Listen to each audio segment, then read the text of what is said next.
Assalamualaikum warahmatullahi wabarakatuh. Alhamdulillah, puji syukur kehadirat Allah Subhanahu wa taala yang mana pada hari ini kita melanjutkan perkuliahan ilmu pendidikan, yaitu dengan tema unsur-unsur dari pendidikan. Baiklah, sebelum kita mulai perkuliahan, marilah kita buka dengan bacaan basmalah bersama-sama. Bismillahirrahmanirrahim. Semoga apa yang akan kita pelajari mendapatkan manfaat dan ridho dari Allah Subhanahu wa taala. Kita masuk ke latar belakang. Dalam dunia pendidikan, yang kita ketahui bersama bahwa kualitas pendidikan di Indonesia masih sangat penting. Peserta didik yang harus mendapatkan pendidikan yang layak masih belum bisa haknya sebagai peserta didik terpenuhi. Ini menandakan peran masyarakat, kemudian peran pemerintah, maupun rasa kepedulian dari masing-masing individu belum mampu menyadari pentingnya pendidikan, terutama dalam tahap perkembangan peserta didik.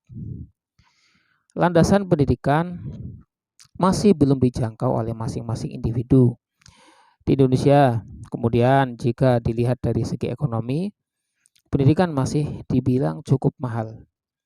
Upaya untuk mencapai pendidikan tinggi harus ditingkatkan. Maka dari itu, masyarakat sering mengatakan bahwa pendidikan tinggi hanya untuk orang-orang yang mampu dan memiliki kemampuan ekonomi yang cukup bahkan lebih. Ini sebagai gambaran saja sebelum kita masuk ke unsur-unsur pendidikan. Jadi, pendidikan masih sangat penting sekali. Sampai kapanpun pendidikan sangat penting di Indonesia. Namun, mereka yang penyerapan untuk mereka melanjutkan ke jenjang perguruan tinggi misalnya, itu masih sangat rendah. Kalau sekarang setiap mungkin penjuru kota, mereka anak-anak bisa lanjut ke sekolah SMA negeri, swasta, madrasah dan lain-lain. Tapi untuk keinginan untuk memperbaiki SDM ke jenjang yang lebih tinggi atau perguruan tinggi masih sangat minim sekali. Berapa mahasiswa di kota-kota terpencil, di daerah-daerah terpencil, satu desa masih bisa dihitung per tahun berapa yang lulus dari universitas atau kampus. Itulah hak-haknya belum terpenuhi menjadi warga negara yang ingin sekali menunaikan atau melanjutkan ke perguruan yang lebih atau jenjang pendidikan yang lebih tinggi. Dari pernyataan itu dapat kita simpulkan bahwa sebagian dari masyarakat Indonesia belum memahami bagaimana dan apa sebenarnya unsur yang mendukung pendidikan tersebut. Maka dari makalah ini kami susun dengan tujuan yang pertama, mensosialisasikan dan meningkatkan kembali pentingnya pendidikan bagi peserta didik. Selain itu, meningkatkan bagaimana unsur-unsur pendidikan ini penting bagi peserta didik, konsep-konsep dasar yang melandasinya, dan memahami bahwa wujud pendidikan sebagai sistem dan pengembangan peserta didik.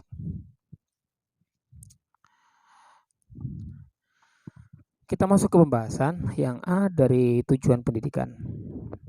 Menurut Ki Hajar Dewantara, tujuan akhir pendidikan adalah agar anak sebagai manusia dan sebagai anggota masyarakat atau manusia sosial dapat mencapai keselamatan dan kebahagiaan. Dalam sistem pendidikan nasional, tujuan utama pendidikan adalah membentuk manusia Indonesia yang bisa mandiri dalam kehidupan pribadinya, bermasyarakat, berbangsa, dan bernegara, serta kehidupan yang beragama. Manusia Indonesia yang dicita-citakan harus diupayakan melalui pendidikan adalah manusia yang bermoral dan berilmu. Itu tujuan secara nasional. Sama dengan tujuan seperti agama, mencari ilmu agar selamat di dunia dan akhirat, bermanfaat untuk lingkungan, untuk dirinya dan keluarga. Yang B, subjek dari didik, subjek dari peserta didik. Subjek didik adalah manusia yang memiliki potensi yang selalu mengalami perkembangan sejak lahir hingga meninggal dunia, dan perubahan-perubahan yang terjadi secara bertahap. Pendidik membimbing dan mengembangkan potensi yang dimiliki oleh subjek didik pada tahapnya. Ciri khas peserta didik yang perlu dijangkau pendidik adalah sebagai berikut. Peserta didik memiliki potensi fisik dan psikis yang khas, sehingga merupakan insan yang unik. Peserta didik merupakan individu yang sedang berkembang. Peserta didik merupakan individu yang membutuhkan bimbingan individu dan pengobatan manusiawi, dan peserta didik memiliki kemampuan untuk mandiri. Itulah ciri khas didik yang perlu dijangkau bagi dunia pendidikan.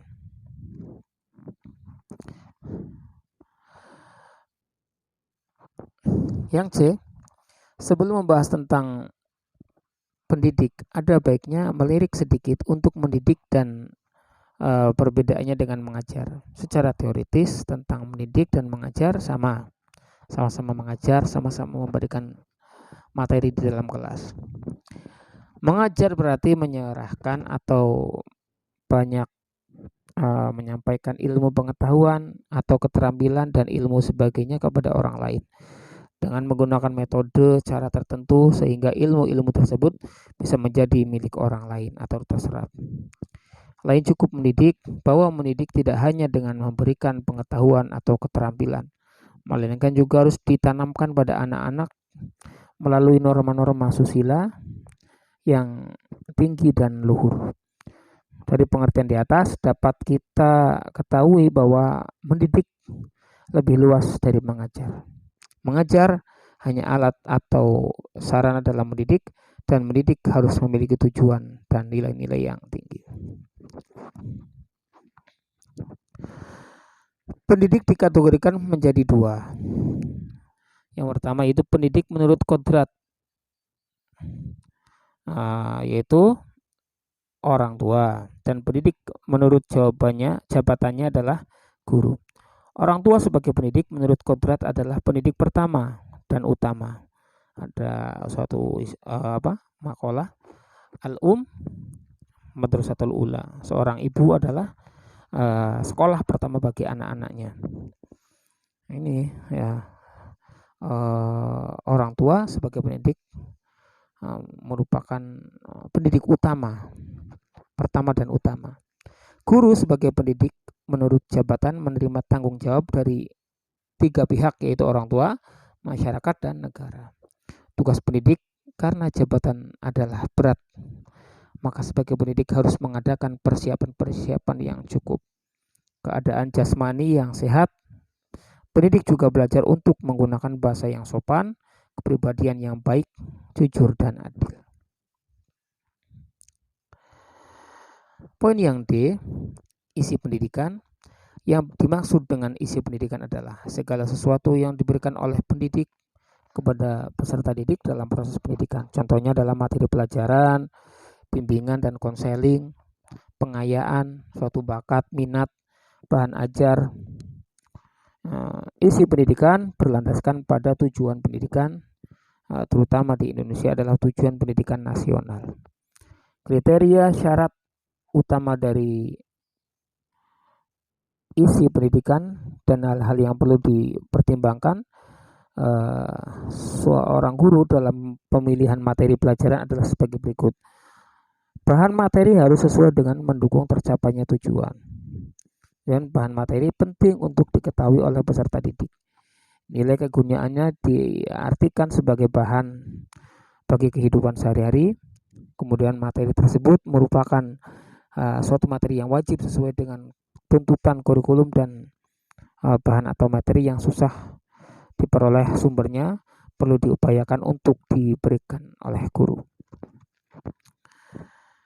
Jadi beberapa materi yang akan disampaikan dalam kelas atau nasihat-nasihat apa, setidaknya tidak lepas dari suatu tujuan pendidikan agar relevan, mereka mudah mempraktikkannya di dalam kehidupan sehari-hari. Guru juga harus menghadirkan beberapa, misalkan sumber-sumber yang mereka tidak bisa dapatkan, maka seorang pendidik harus berusaha menyampaikan, mengupayakan agar mereka bisa memperoleh referensi sumber-sumber yang memang sukar untuk dicari.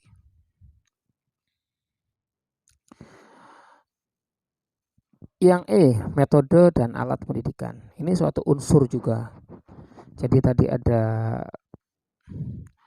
tujuan pendidikan, kemudian subjek pendidikan, ada pendidik, kemudian isi dari pendidikan, kemudian metode dan alat pendidikan. Itu merupakan unsur-unsur dari pendidikan bagiannya. Metode adalah cara yang berfungsi untuk alat mencapai tujuan. Dalam menetapkan apakah suatu metode dapat digunakan atau kurang tepat, akan ditentukan oleh beberapa faktor, yaitu sebagai berikut. Yang pertama, tujuan yang ingin dicapai. Menentukan metode yang disesuaikan dengan apa yang diharapkan yang akan dicapai oleh peserta didik dalam pembelajaran. Peserta didik menentukan metode yang perlu memperhatikan kondisi peserta didik juga, baik kemampuannya maupun karakteristiknya. Guru, yang ketiga ini. Keberhasilan suatu metode tergantung juga pada kemampuan guru dalam membawakan metode tersebut. Jadi ada tujuan atau rancangan pembelajaran semester RPS. Kalau dalam kelas RPP, silabus dan lain sebagainya. Kemudian peserta didik harus disesuaikan, materinya sesuaikan tingkatannya, dasar, menengah, perguruan tinggi. Kemudian guru, sebagus apapun metode tergantung juga kepada kemampuan cara guru itu mengeksplor, menyampaikan deliverynya kepada peserta didik. Alat pendidikan adalah segala sesuatu yang langsung membantu terwujudnya tujuan pendidikan. Ada dua pengelompokan alat pendidikan, yaitu sebagai berikut. Yang pertama, alat pendidikan yang bersifat tindakan, yaitu upaya atau siasat dalam hal-hal yang berhubungan dengan kewibawaan. Alat ini bekerja secara preventif atau pencegahan, yang mencakup teladan, anjuran, pengarahan, pembinaan, mencakup kriteria, pujian, hadiah, kemudian teguran dan hukuman. Itu adalah alat pendidikan yang bersifat tindakan. Kemudian alat pendidikan yang berupa keberadaan. Sebagai alat bantu yang lazim disebut sebagai sarana pengajaran sebagai alat pengajaran.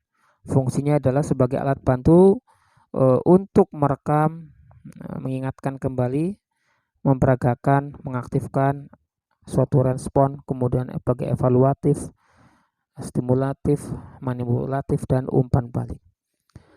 Berdasarkan pembahasan di atas, alat pendidikan sangat banyak jenisnya, baik alat pendidikan berupa tindakan maupun alat pendidikan yang berupa benda, sarpras, sarana prasarana, alat pengerjaan bantu, pengajaran bantu.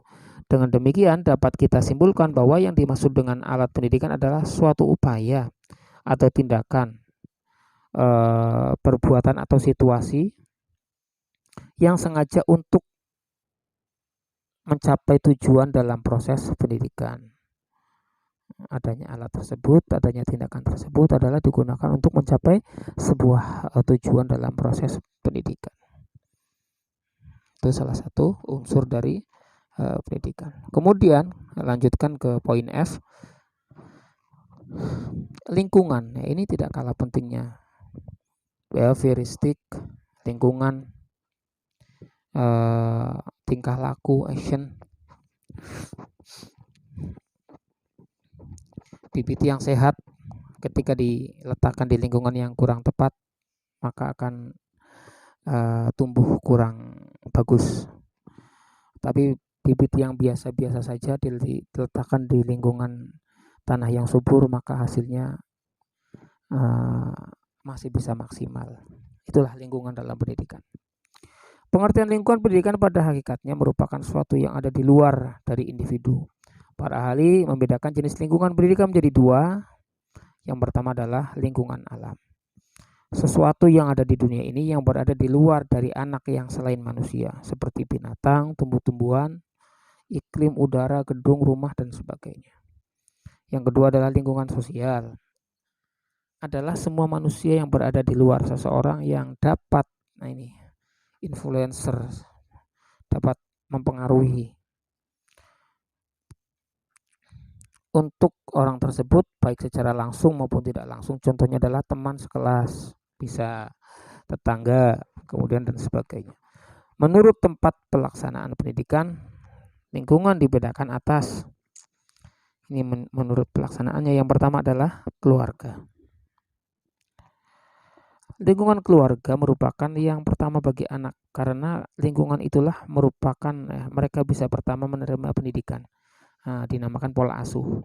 Dan orang tua menjadi dasar bagi pembentukan karakter atau kepribadian seorang anak. Itu keluarga. Yang B, sekolah. Sekolah disebut lingkungan pendidikan sebagai lingkungan pendidikan yang kedua. Ya, berarti yang pertama adalah keluarga, yang kedua adalah sekolah. Yang bertanggung jawab melaksanakan pendidikan di lembaga ini adalah guru. Peranan guru penting dalam tujuan pendidikan. Jadi pertama keluarga, kedua adalah sekolah. Yang C, masyarakat. Proses pendidikan yang terjadi di luar sekolah dan keluarga. Pendidikan yang diberi biasanya tergantung pada lingkungan itu. Setelah tadi keluarga, sekolah, yang ketiga adalah masyarakat. Ini semua berpengaruh kepada kita, kepada anak-anak kita, kepada peserta didik kita. Maka bila perlu carilah lingkungan-lingkungan yang di situ banyak sekali mengkaji keagamaan, religius. Karena apa? Dengan lingkungan yang bagus, lingkungan yang kondusif, lingkungan zona hijau, insya Allah anak-anak kita menjadi anak-anak yang soleh dan solihah. Ya, terakhir penutup. Kesimpulannya adalah dalam proses atau kegiatan pendidikan, pendekatan sistem tersebut terdapat faktor-faktor pendidikan yang saling berinteraksi samanya. Untuk mencapai tujuan yang diharapkan sesuai dengan fungsi masing-masing, faktor yang dimaksud adalah tujuan pendidikan, pendidik, didik, isi pendidikan, materi pendidikan, metode, alat pendidikan, dan situasi lingkungan pendidikan. Proses interaksi yang manusiawi akan menghasilkan manusia yang mandiri dan berkualitas. Itulah ikhwafillah apa yang bisa saya sampaikan. Semoga apa yang kita pelajari mendapatkan manfaat dan ridho dari Allah Subhanahu wa taala. Jazakumullah khairan. Marilah kita tutup dengan bacaan hamdalah bersama-sama. Alhamdulillahirabbil alamin. Akhirul kalam. Assalamualaikum warahmatullahi wabarakatuh.